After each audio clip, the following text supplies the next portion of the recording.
Everyone, welcome back to my channel RMB Tech.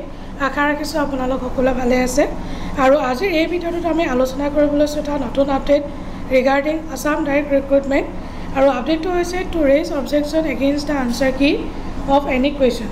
ইয়াত আপোনালোকে click কৰিব লাগিব। কালি আপোনালোকৰ অপচন খুলি দিয়া হৈছিল OMR চিটৰ ডাউনলোডিং অপচন আৰু আজি তেওঁলোকে খুলি দিছে অবজেকশন যদি আপোনালোকৰ কিবা আছে এগেইনষ্ট এনি আনসাৰ কি আপোনালোকে ইয়াত ক্লিক কৰিব লাগিব। ক্লিক হিয়াৰ। তাৰ পিছত আপোনালোকে নিজৰ application ID application number password আৰু লগইন কৰিব পাৰিব আৰু যদি কেনেবাকৈ আপোনালোকে নিজৰ লগইন আইডি পাছৱৰ্ড পাহৰি গৈছে ফৰগট পাছৱৰ্ড কৰিব গোটেই ডিটেইলছ কিনে আপোনালোকলৈ আহি যাব।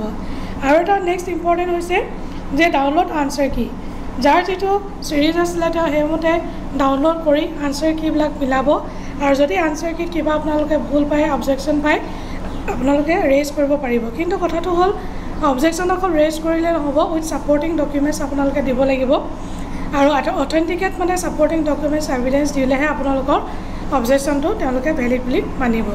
সো এইখিনি আসলে এটা সিম্পল আপডেট। যদি ভিডিওটো ভাল লাগিছে তেতিয়ালে এটা লাইক কৰি দিব, শেয়াৰ কৰিব নাপাহৰিব আৰু লগতে মোৰ চেনেলটো সাবস্ক্ৰাইব কৰিব নাপাহৰিব।